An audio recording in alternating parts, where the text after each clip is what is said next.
Et salutations. Et aujourd'hui nous sommes en route pour le delta du Mekong, le fameux fleuve très connu au Vietnam, notamment pour son marché flottant et puis toutes les petites barques. Mais sur la route, on va faire plusieurs arrêts, donc là on a réservé un tour pour la journée. Donc on est parti de Saigon, d'Ho Chi Minh ce matin. Et donc là on fait plusieurs arrêts, donc le premier on va visiter une pagode qui est juste derrière nous, avec plusieurs statues aussi de Bouddha. C'est parti. Parfait.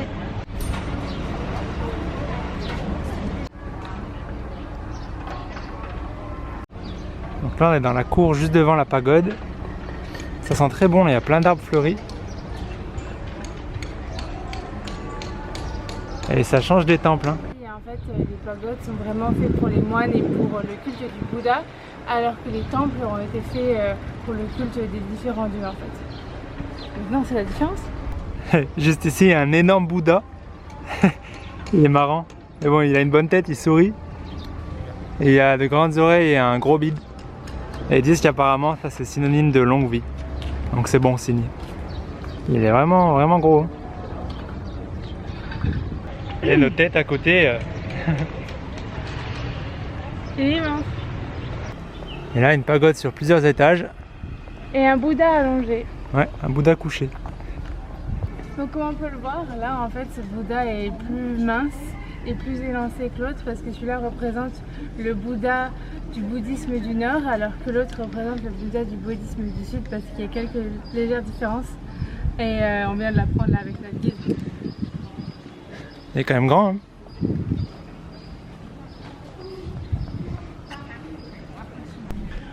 Et nous voici dans la pagode qu'on vient de filmer avec plusieurs étages.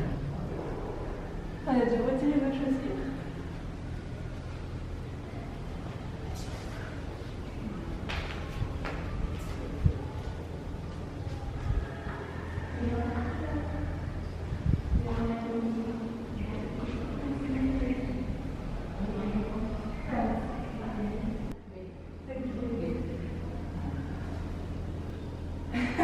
Ah, my boyfriend just there.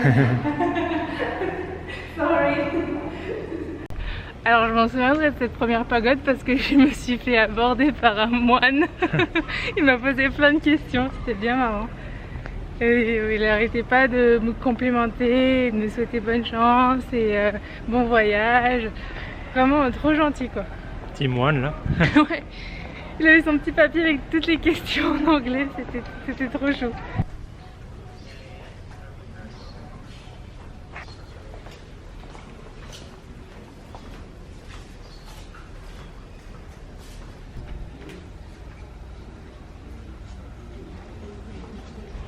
Et voilà, derrière nous le Mekong.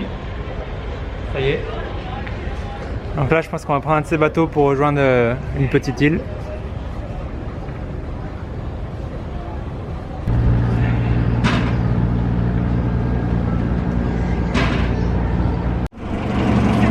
C'est parti.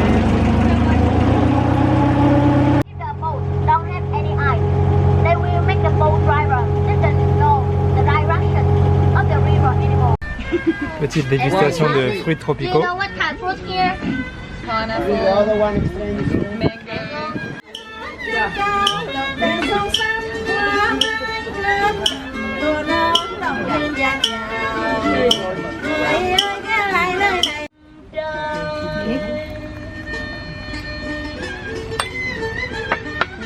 Không hẹn không giao sao nắng đợi mưa chờ. Ai bước qua lòng suối nhỏ, nhớ mưa đậu mùa về tươi mát. Yêu thương em vẫn vương lòng ai, lửa xanh thì vào đầu xanh, vào câu sớm mình lan xa, không lỡ thì dân dương sông tiền, tôi dòng ra về Cù Lao, Thái Sơn một tiếng ca đều đàn, khắp sông nước Tiền Giang rộn ràng. Ôi tiếng ta chưa chan tiếng đồng, ai có nghe khúc ca xuân tiền. Un vrai Vietnamien. Marine la vietnamienne. On va tester ça, un pont en bambou, encore une fois. Non, non, non.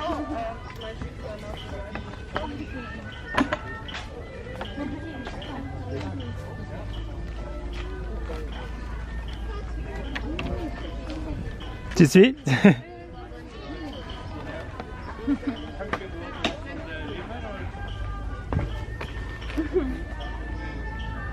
The Monkey Bridge.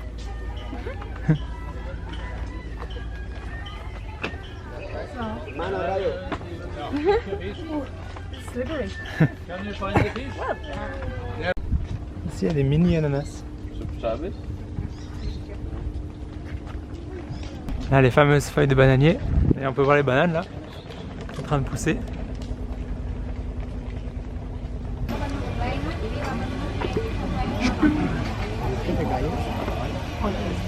Ah, on fait une dégustation de miel. Et juste ici, il y a des bananes séchées et caramélisées, c'est trop bon. Thé au miel. Oh, ça déborde, hein.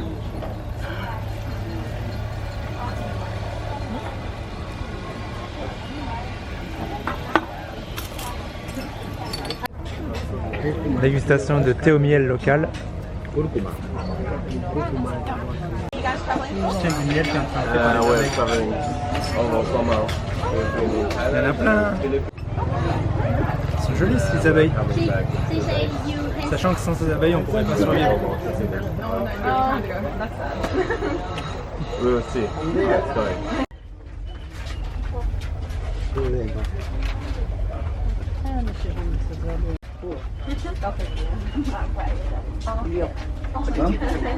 On retourne prendre notre bateau sur le Mekong.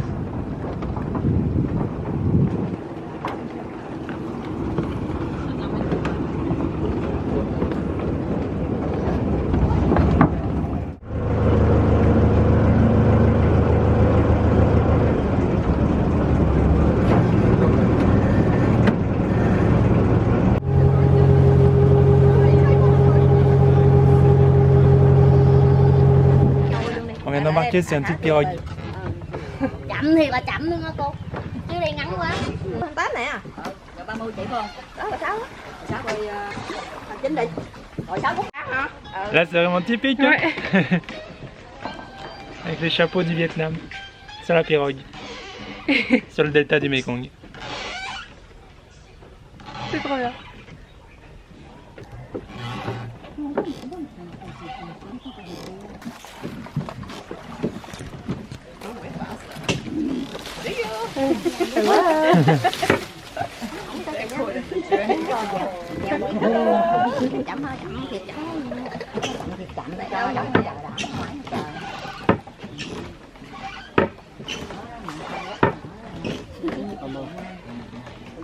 Trop bien la petite croisière, ouais, vraiment typique. Cool. C'est vraiment l'image carte postale qu'on peut se faire d'un des paysages du Vietnam du moins. Ouais. C'est vraiment la petite croisière avec la femme qui pagaie derrière nous, les chapeaux pointus sur le Mekong. Bon bah là on va prendre les tuk-tuk.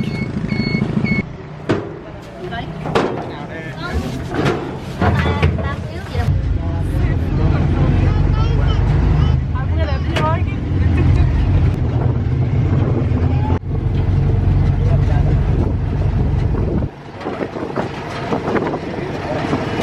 On est sur Coconut Island et du coup on a plein de cocos. And he will show you how to take out the coconut pot by this way.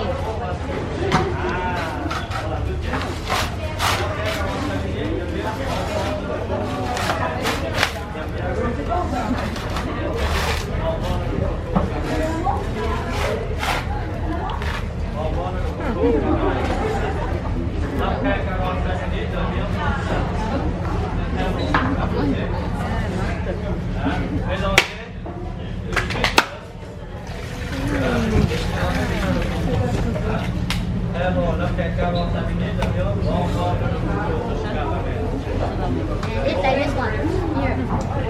And can you guess how many years for the coconut tree grow up? This one. But by this way, it make long time. Donc là c'est une usine où ils font plein de friandises et de bonbons à base de noix de coco. Ils utilisent des écorces de coco pour alimenter le feu. Là, ils font fondre tout ça. Et après, ça donne ça. On a goûté, c'est super bon. Et là, on goûte encore d'autres bonbons. Moi, j'en ai un goût café. C'est bon, ça colle aux dents, mais c'est bon. Oui, ça colle aux dents. Le rouge, en fait, c'est le original, c'est juste au lait de coco. Mais au café, c'est bon. Bien sûr, ils font aussi tout ce qui est huile de coco. Tous les soins qui sont à base de coco.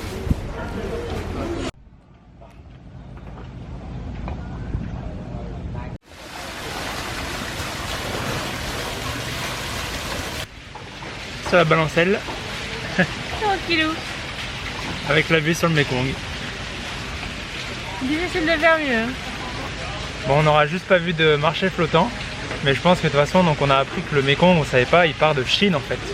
C'est une immense rivière, un immense fleuve. Donc il part de Chine, il traverse le Laos, le Cambodge et le Vietnam. Et nous on est vraiment tout au bout, quoi, tout au sud du Mekong. Et je pense que les marchés flottants, il faut vraiment aller dans d'autres petits villages de pêcheurs. Certainement ailleurs, quoi, mais c'est tellement immense que c'est compliqué d'en voir en fait. Vraiment être là où ils sont. Là on est à 1h30 de Saigon et je pense que c'est encore trop près de la grande ville. Vraiment aller plus loin ou plus dans les villes de pêcheurs et tout ça. Mais bon, c'était quand même bien, on a fait de la pirogue et tout, donc très bien. Ouais, voilà, le tour touche à sa fin. Donc on a eu un bon repas, très copieux. C'était très bon. Trop copieux, on est blindés. Ouais, on est vraiment blindés, mais très généreux justement. Et là on va bientôt justement reprendre le bateau pour revenir à Ho Chi Minh, Saigon. Bateau puis bus, voilà. Ah ouais, c'était bien, hein. Et voilà, dernier plan avec le Mekong. On peut dire qu'on l'a fait. Allez, tchuss.